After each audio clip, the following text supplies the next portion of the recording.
Assalamualaikum warahmatullahi wabarakatuh.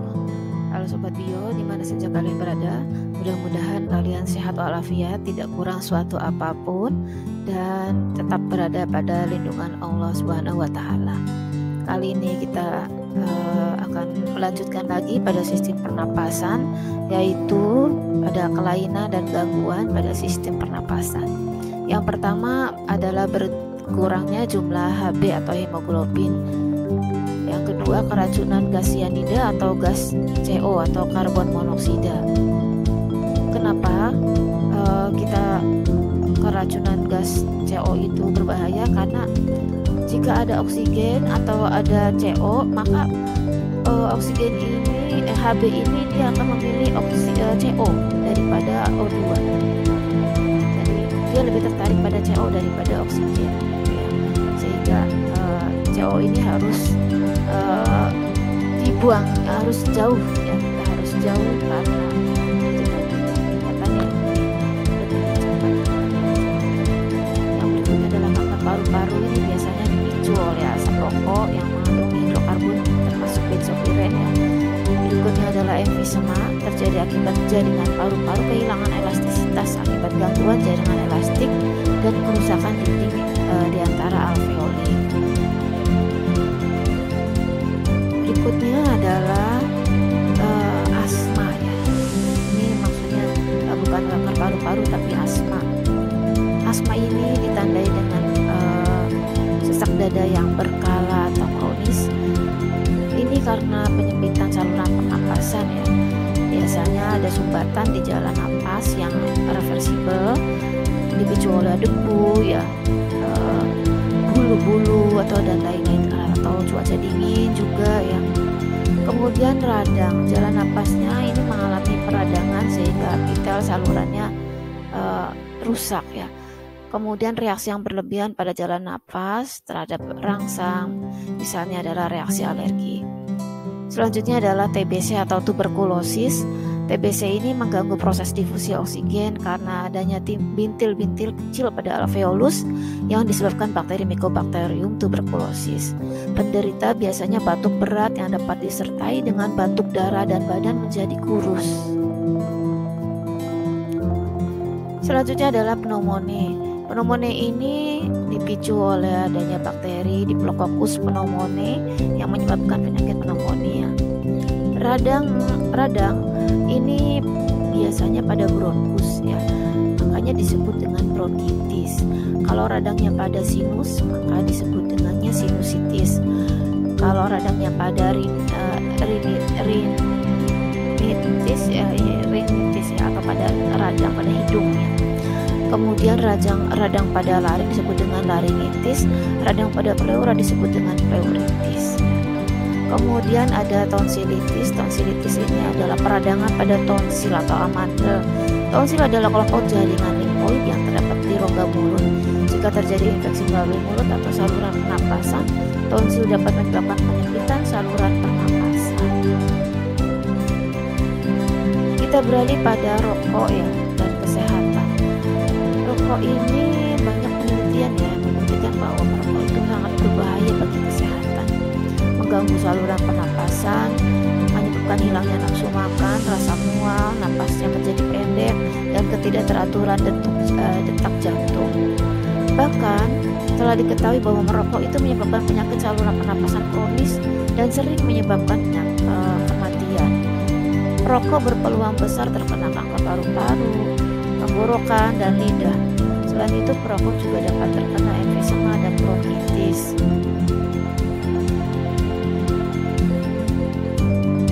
Kandungan rokok itu mempunyai kandungan zat yang berbahaya, terutama dalam asap rokoknya. Ada 3 bahan penting yang pada asap rokok itu yang berbahaya bagi kesehatan manusia. Di antaranya adalah nikotin, karbon monoksida CO yang tadi di awal Ibu sudah jelaskan, dan yang ketiga adalah tar. Nikotin ini dalam jumlah yang sangat besar berbahaya, ya. 20-50 mg nikotin ini dapat menyebabkan pernapasan terhenti. Nikotin juga menaikkan tekanan darah dan mempercepat denyut jantung sehingga pekerjaan jantung lebih berat. Nikotin juga menyebabkan ketagihan. Sedangkan karbon monoksida ini merupakan gas beracun yang tidak berbau, dapat mengakibatkan pembuluh darah menyempit, mengeras sehingga mengakibatkan penyumbatan pembuluh darah. Satu rokok yang dibakar mengandung 3-6% CO. Gabungan CO dengan nikotin dapat mengakibatkan para perokok menderita penyakit penyempitan dan penyumbatan pembuluh darah. Yang ketiga adalah tar. Tar ini adalah komponen asap rokok yang tinggal sebagai sisa setelah nikotin dan tetesan-tetesan cairannya yang dihilangkan. Tar ini mempunyai efek karsinogenik untuk menyebabkan kanker. Nah, ini ada tambahan. Selanjutnya ada tambahan diantaranya pada sistem pernapasan pada hewan. Pernapasan pada insekta dalam hal ini adalah serangga. Ini bernapas menggunakan tabung udara yang disebut dengan trakea. Udara keluar masuk ke pembuluh trakea melalui lubang-lubang kecil pada eksoskeleton yang disebut dengan stigma. Jadi pada insekta oksigen tidak diedarkan melalui darah tapi melalui trakea. Ini gambarnya ya, kalian lihat trakea yang di sisi tubuhnya. Ini tabung-tabung trakea. Sedangkan pada pernapasan pada ikan menggunakan insang ya. Insang ada di sisi kanan kiri dari kepala ikan. Ini berfungsi sebagai alat pernapasan, sebagai alat ekskresi dan transportasi garam-garam. Insang ini tersusun atas bagian-bagian berikut. Ada tutup insang atau operculum ya. Ini melindungi bagian kepala dan mengatur mekanisme aliran air sewaktu bernapas. Kemudian membran branchiostage atau saluran selaput tipis di tepi operculum. Ada lengkung insang, ini ada arcus branchialis. Ada lembaran atau filamen insang terdiri dari holobran ya, branchialis berwarna kemerahan. Kemudian saringan insang tipis ya, atau tapis insang berfungsi untuk menjaga agar tidak ada benda yang asing yang masuk ke dalam rongga insang. Ini kalian lihat sendiri gambar insangnya. Pada amfibi dalam hal ini ada katak ya. Ini napasnya adalah berupa paru-paru dan kulit serta insang. Pada stadium larva atau berudu, hewan ini bernapas dengan insang ya, dengan insang. Kemudian paru-paru katak berjumlah sepasang. Struktur paru-paru katak merupakan kantong tipis yang elastis dilengkapi dengan lipatan-lipatan pada permukaan dinding dalamnya berguna untuk memperluas permukaan. Pada permukaan dinding dalam terdapat kapiler darah yang berfungsi mengangkut oksigen dan paru-paru ke jaringan-jaringan lain dan melepas CO2 ke paru-paru. Sedangkan pada burung, alat pernapasannya adalah paru-paru ya. Paru-paru burung ini ada perluasan. Nah, ini perluasan untuk mengisi kantong udara ya.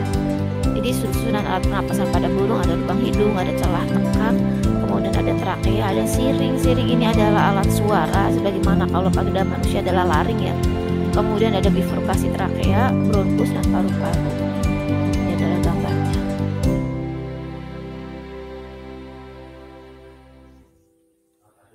Kantong udara berfungsi sebagai alat bantu pernapasan saat terbang, sehingga membuat burung itu beratnya agak lebih ringan ya. Bantu memperbesar ruang siring sehingga dapat memperkeras suara. Kantong udara juga berfungsi hilangnya panas badan. Nah, demikian saja materi ibu tentang kelainan pada sistem pernapasan. Mudah-mudahan kalian bisa menyimak baik-baik. Dan untuk selanjutnya kalian simak video-video ibu yang selanjutnya pada sistem ekskresi ya. Sekian saja. Wassalamualaikum warahmatullahi wabarakatuh.